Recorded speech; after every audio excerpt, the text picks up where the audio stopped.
আফগানিস্তান আবার খবরের শিরোনামে উঠে এসেছে, কিন্তু এবার তালিবানদের কারণে নয়। সেপ্টেম্বর 2025-এ মার্কিন প্রেসিডেন্ট ডোনাল্ড ট্রাম্প হঠাৎ এক ঘোষণায় বলেন যে আমেরিকার উচিত বাগরাম এয়ারবেস পুনরায় নিজেদের নিয়ন্ত্রণে নেওয়া। এই একটা বয়ান ওয়াশিংটন, বেইজিং, ইসলামাবাদ এবং তেহরানে রীতিমতো আলোড়ন ফেলে দিয়েছে। কারণ আপনি যদি বাগরামের নাম শুনে থাকেন তাহলে নিশ্চয়ই জানেন যে এটা কোনো সাধারণ রানওয়ে নয়। এটা এমন এক জায়গা যে একসময় এই অঞ্চলে আমেরিকাকে নিয়ন্ত্রণ দিয়েছিল। 2021 সালে যখন আমেরিকা আফগানিস্তান ছেড়ে চলে যায় তখন অনেকেই বলেছিলেন যে এই অঞ্চলে আমেরিকার প্রভাবের যুগ শেষ হয়ে গেল। কিন্তু আসলে এই এয়ারবেসটি এত গুরুত্বপূর্ণ কেন ভাই? আজকের ভিডিওতে আমরা আলোচনা করব বাগরাম এয়ারবেস ঠিক কোথায় অবস্থিত, এর জোরে আমেরিকা কি করেছে এবং কিভাবে এর প্রত্যাবর্তন শুধু আফগানিস্তান নয় গোটা বিশ্বকে নাড়িয়ে দিতে পারে। আমরা এটাও দেখব যে আমেরিকা যদি আজ বাগরাম পুনরায় দখল করে তাহলে এশিয়া এবং সারা বিশ্বে শক্তির ভারসাম্য কিভাবে বদলে যাবে, এবং সবশেষে আমেরিকা কি সত্যি বাগরাম এয়ারবেসের নিয়ন্ত্রণ ফিরে পেতে পারবে? তাই ভিডিওটি শেষ পর্যন্ত অবশ্যই দেখুন, কারণ এই ভিডিওতে যা কিছু রয়েছে তা এই এয়ারবেস সম্পর্কে আপনার চিন্তাভাবনা পুরোপুরি বদলে দেবে। তো চলুন শুরু করা যাক এর ভৌগোলিক অবস্থান নিয়ে। দেখুন, বাগরাম এয়ারবেস রাজধানী কাবুল থেকে মাত্র 40 কিলোমিটার উত্তরে আফগানিস্তানের পারওয়ান প্রদেশে হিন্দুকুশ পর্বতমালার মধ্যে অবস্থিত। এখন কাগজে কলমে দেখলে এটা শুধু একটা বিমানবন্দর, কিন্তু বাস্তবে এর অবস্থান হলো একটি ভূরাজনৈতিক সোনার খনি। ভাবুন একবার, যদি বাগরামকে কেন্দ্র করে আপনি 1500 কিলোমিটারের একটি বৃত্ত আঁকেন, তাহলে সেই বৃত্তের মধ্যে পশ্চিম চীন, এমনকি চীনের জিংজাং প্রদেশ, ইরানের কিছু অংশ, পাকিস্তানের বড় একটি অংশ এবং মধ্য এশিয়ার কেন্দ্রস্থল পর্যন্ত চলে আসবে। এবার এই বৃত্তকে যদি আরও একটু বড় করা হয় তাহলে আপনি মস্কোর গুরুত্বপূর্ণ এলাকা পর্যন্ত পৌঁছে যাবেন। এটাই হলো বাগরাম এয়ারবেসের আসল পোটেনশিয়াল। আফগানিস্তানে এটা ছিল আমেরিকার সবচেয়ে বড় ঘাঁটি, যেখানে 10,000-এরও বেশি সৈন্য থাকতে পারত।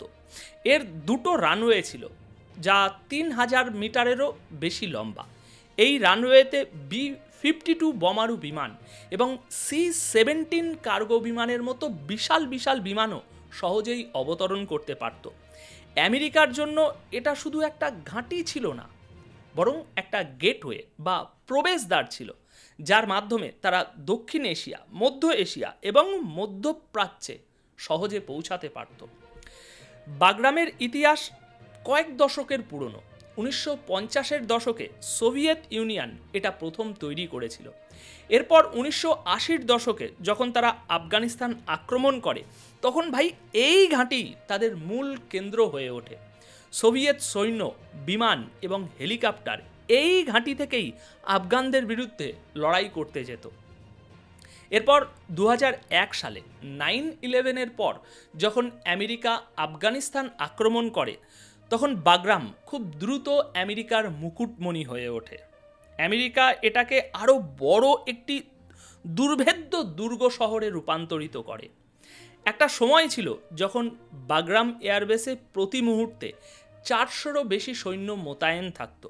সন্ত্রাসবাদের বিরুদ্ধে যুদ্ধে এটা ছিল আমেরিকার নার্ভ সেন্টার, যেখান থেকে ড্রোন অপারেশন, গোয়েন্দা মিশন এবং স্পেশাল ফোর্সের মোতায়েন এই পুরো অঞ্চলে নিয়ন্ত্রণ করা হতো। বাগরাম শুধু একটি সামরিক ঘাঁটিই ছিল না, আফগানদের জন্য এটা ছিল আমেরিকার নিয়ন্ত্রণের প্রতীক। যতক্ষণ এই ঘাঁটি ছিল ততক্ষণ আমেরিকার প্রভাব ছিল, আর ওয়াশিংটনের জন্য এটা ছিল এশিয়ার গভীরে তাদের ক্ষমতার প্রমাণ। কিন্তু 2021 সালের অগাস্টে আমেরিকা হঠাৎ আফগানিস্তান ছেড়ে চলে যাওয়ায় পরিস্থিতি পুরোপুরি পাল্টে যায়। এই ঘাঁটি কোনো লড়াই ছাড়াই তালিবানদের নিয়ন্ত্রণে চলে যায় এবং সব বিশ্লেষকরা বলতে শুরু করেন যে এই অঞ্চল থেকে আমেরিকার নিয়ন্ত্রণ এবার শেষ হতে চলেছে। কিন্তু প্রশ্ন হলো, এই ঘাঁটি আসলে এত গুরুত্বপূর্ণ কেন? দেখুন, এর প্রথম কারণ হলো এর লজিস্টিক ক্ষমতা। বাগরাম একটি বিশাল গুদাম ঘরের মতো ছিল, যেখানে গোলাবারুদ, জ্বালানি, চিকিৎসার সরঞ্জাম এবং যন্ত্রাংশ ইত্যাদি মজুত করা হতো। দুটো লম্বা রানওয়ে থাকার কারণে খারাপ আবহাওয়া, এমনকি রাতেও এখানে কার্গো বিমান নামতে পারত। আর এই সব কারণে মার্কিন সৈন্যদের জন্য সরবরাহ কখনো বন্ধ হতো না। আর এই কারণেই আমেরিকা বিশ্বের অন্যতম কঠিন একটি দেশে এত দীর্ঘ সময় ধরে টিকে থাকতে পেরেছিল। এর দ্বিতীয় কারণ হলো গোয়েন্দা কার্যক্রম। বাগরাম থেকে আমেরিকা মিশন পরিচালনা করত, যার মানে হলো ইন্টেলিজেন্স, সার্ভেলেন্স মিশন, মানে গোয়েন্দা নজরদারি এবং তথ্য সংগ্রহ। এখানকার ড্রোন, স্যাটেলাইট এবং রাডার স্টেশনের সাহায্যে আমেরিকা আফগানিস্তান, পাকিস্তান, ইরান, এমনকি পশ্চিম চীনের কিছু অংশের ডেটাও সংগ্রহ করেছিল। এই ঘাঁটি সাইবার এবং ইলেকট্রনিক যুদ্ধের কেন্দ্র হয়ে উঠেছিল, যার মাধ্যমে পেন্টাগন পুরো এশিয়ার উপরে নজর রাখতে পারত। এবারের তৃতীয় কারণ ছিল এই ঘাঁটির সিম্বলিক ভ্যালু। বাগরাম শুধু রাডার বা রানওয়ের নাম ছিল না, এটা একটা বার্তা ছিল যে আমেরিকা এখানে উপস্থিত আছে এবং মধ্য এশিয়ার গভীরেও নজরদারি করতে সক্ষম। 2021 সালে এই ঘাঁটি ছেড়ে দেওয়ার সাথে সাথে আমেরিকার সেই প্রতীকী গুরুত্ব শেষ হয়ে যায়। এবার ধরুন আমেরিকা বাগরামের নিয়ন্ত্রণ আবার ফিরে পেল। আপনার কি মনে হয় সবচেয়ে বেশি চিন্তায় পড়বে কোন দেশ? নিঃসন্দেহে সেই দেশটি হবে চীন। বাগরাম চীনের জিংজাং প্রদেশ থেকে মাত্র 1200 কিলোমিটার দূরে অবস্থিত। এটা চীনের সবচেয়ে সংবেদনশীল এলাকা, যেখানে উইগুর মুসলিমরা বসবাস করে এবং যেখানে স্বাধীনতার আন্দোলন চলে। বাগরাম থেকে মার্কিন ড্রোন এবং গোয়েন্দা বিমান চীনের পশ্চিম সীমান্তে চীনা সেনাবাহিনীর গতিবিধি, তাদের প্রশিক্ষণ, এমনকি রেলপথের উপরেও সরাসরি নজর রাখতে পারবে। ব্যাপারটা এখানেই শেষ নয়। পশ্চিম চীনে অনেক ক্ষেপণাস্ত্র এবং পারমাণবিক গবেষণার কেন্দ্র রয়েছে, যার মধ্যে পরীক্ষামূলক রেঞ্জ এবং পিএলএ রকেট ফোর্সের সহায়ক সাইটও রয়েছে। এত কাছ থেকে আমেরিকা চীনের ক্ষেপণাস্ত্র ইউনিট এবং এমনকি সেনাবাহিনীর উপর নজর রাখার সুযোগ পাবে। এর মাধ্যমে আমেরিকা সরাসরি নজরদারি করতে পারবে, যেখানে চীন একসময় পারমাণবিক পরীক্ষা চালাতো। মানে সংক্ষেপে বলতে গেলে বাগরাম এয়ারবেস আমেরিকাকে চীনের পশ্চিম অংশের উপর সম্পূর্ণ নিয়ন্ত্রণের সুযোগ করে দেবে। এই ঘাঁটি চীনের বেল্ট অ্যান্ড রোড ইনিশিয়েটিভ BRI-কেও বিপদে ফেলে দেবে। বেইজিং আফগানিস্তানে রাস্তা, রেলপথ এবং খনির প্রকল্পে বিপুল পরিমাণ বিনিয়োগ করেছে।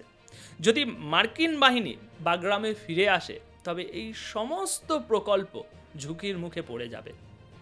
এখন চীনের দৃষ্টিকোণ থেকে দেখলে তারা ইতিমধ্যেই মানে নিজেদের ঘেরাও বলে এক প্রকার মনে করে, কারণ জাপান, দক্ষিণ কোরিয়া, ফিলিপাইন্স, গুয়াম এবং ভারত মহাসাগরে ইতিমধ্যেই মার্কিন ঘাঁটি রয়েছে। আবার এই বাগরামে আমেরিকার প্রত্যাবর্তন চীনের চারপাশে এই বেষ্টনী বলতে পারেন আরও মজবুত করবে। তাই বেইজিংয়ের জন্য বাগরামে আবার মার্কিন পতাকা ওড়াটা শুধু একটা খবর হবে না, তাদের পশ্চিমের সামরিক জেলা, তাদের বেল্ট অ্যান্ড রোড প্রকল্প এবং তাদের পারমাণবিক ও ক্ষেপণাস্ত্র পরিকাঠামোর কিছু অংশ সবই আমেরিকার নজরদারির আওতায় চলে আসবে। আচ্ছা, এবার আসি ইরানের কথায়। ইরানের জন্য বাগরামে আমেরিকার প্রত্যাবর্তন পূর্ব দ্বীপ থেকে সরাসরি চাপ সৃষ্টি করবে, যে দিকটা তেহরান সবসময় নিরাপদ মনে করে উপেক্ষা করে আসছে। ইরানের বেশিরভাগ বিমান প্রতিরক্ষা এবং সামরিক পরিকল্পনা পারস্য উপসাগর এবং ইসরায়েলকে কেন্দ্র করে। আফগানিস্তান ও পাকিস্তানের সঙ্গে দীর্ঘ যে সীমান্ত রয়েছে সেদিকে নয়। কিন্তু এখন যদি মার্কিন বাহিনী বাগরামে ফিরে আসে, তাহলে ইরানকে হঠাৎ করেই এই পূর্ব সীমান্তে অনেক বেশি নজর রাখতে হবে। বাগরাম ইরানের সিস্তান এবং দক্ষিণ খোরাসান প্রদেশের নাগালের মধ্যে। এই প্রদেশগুলোতে ইরান ইতিমধ্যেই চোরাচালান, সন্ত্রাসবাদ এবং সীমান্ত পারাপারের সমস্যায় জর্জরিত। সেখান থেকে মার্কিন ড্রোন, গোয়েন্দা বিমান এবং ইলেকট্রিক যন্ত্র ইরানের পূর্ব দিকের হাইওয়ে, রেলপথ, সামরিক মহড়া এবং ক্ষেপণাস্ত্র ইউনিটের উপর নজর রাখতে পারবে। একইভাবে আমেরিকা ইরানের সমস্ত অস্ত্র উন্নয়নের উপরেও নজর রাখতে পারবে।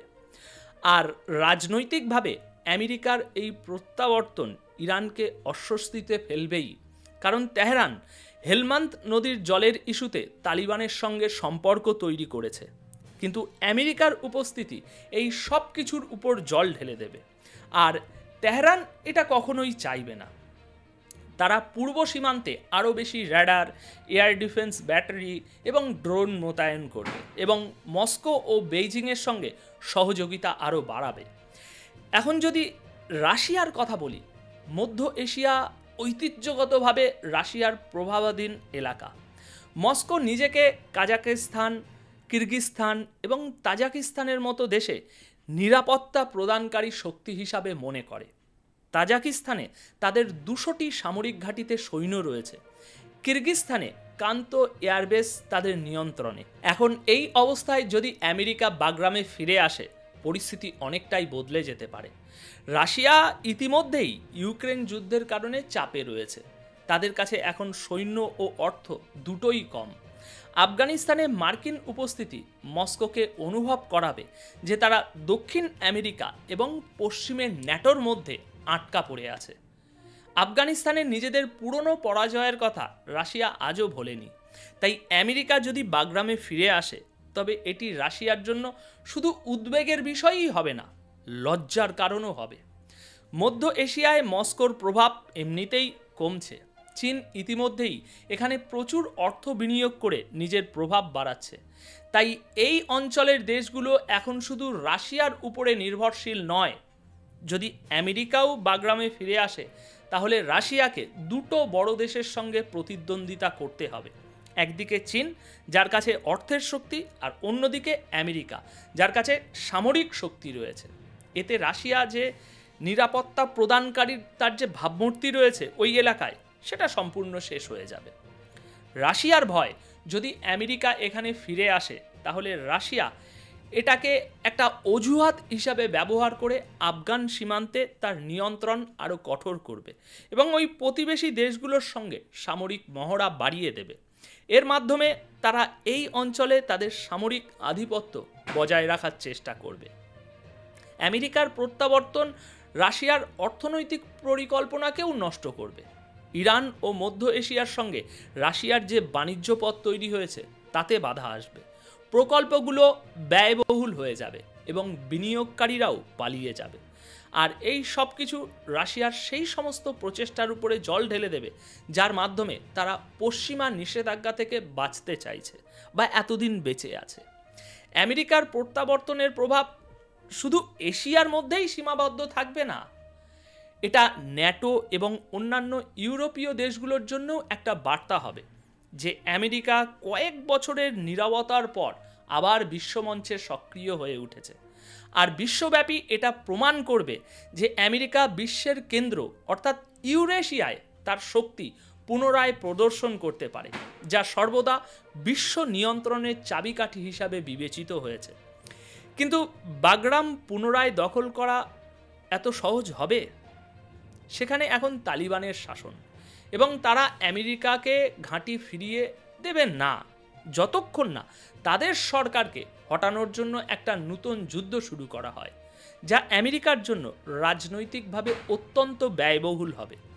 এছাড়া ঘাঁটিতে সরঞ্জাম পৌঁছানোর জন্য মার্কিন বিমানকে পাকিস্তান, ইরান বা মধ্য এশিয়ার কোনো না কোনো দেশের আকাশসীমা ব্যবহার করতে হবে এবং এই সমস্ত দেশগুলো সহজে তার অনুমতি দেবে না এবং এর জন্য চড়া মূল্যও চাইবে।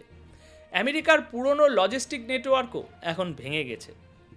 তাছাড়া আমেরিকার ভিতরেও মানুষ 20 বছরের যুদ্ধের পর আবার সৈন্য পাঠাতে চাইবে না এবং আমেরিকার বন্ধু দেশ ও ন্যাটোও এই বিষয়ে দ্বিধায় থাকবে। এরপর এখানে আইএসআইএসের মতো গোষ্ঠীরও বিপদ রয়েছে, যারা মার্কিন সৈন্যদের লক্ষ্যবস্তু বানাতে পারে। তাহলে কি আমেরিকার জন্য বাগরাম এয়ারবেস ফিরে পাওয়া সত্যিই অসম্ভব? দেখুন, বাস্তবে হ্যাঁ, এটা প্রায় অসম্ভব যতক্ষণ না এই অঞ্চলে কোনো বড় ধরনের পরিবর্তন আসে। আমেরিকাকে বাগরাম ফিরিয়ে দেওয়ার শুধু উল্লেখ করলেই অন্যান্য দেশগুলো চিন্তিত হয়ে তাদের নীতি নিয়ে পুনরায় ভাবতে শুরু করে।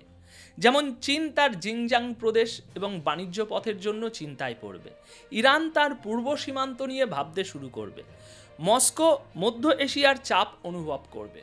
সহজ কথায়, বাগরামে মার্কিন সৈন্যের প্রত্যাবর্তনের সম্ভাবনা খুবই কম, কিন্তু এমনটা হওয়ার ভয় এই পুরো অঞ্চলে একটা আলোড়ন তৈরি করে দেওয়ার জন্য যথেষ্ট। যদি আমেরিকা সত্যি বাগরামে ফিরে আসে বা ফিরে পায়, তাহলে বিশ্বে আমেরিকার শক্তির এক নতুন যুগ শুরু হতে পারে। কিন্তু এর ফলে এশিয়ায় একটা নতুন কোল্ড ওয়ারও শুরু হতে পারে, যেখানে আফগানিস্তান আবার বিশ্বের বড় শক্তিগুলোর মধ্যে যুদ্ধক্ষেত্রে পরিণত হবে। এখন শেষ করার আগে দর্শক, যদি আজকের এই আলোচনাটি আপনাদের ভালো লেগে থাকে তাহলে লাইক করুন এবং আপনাদের মতামত কমেন্ট বক্সে অবশ্যই লিখে জানাবেন। আর জানাবেন যে এরকম ভিডিও, এরকম রিসার্চেবল ভিডিও আপনারা আরও দেখতে চান কিনা। ধন্যবাদ আপনাদের সকলকে।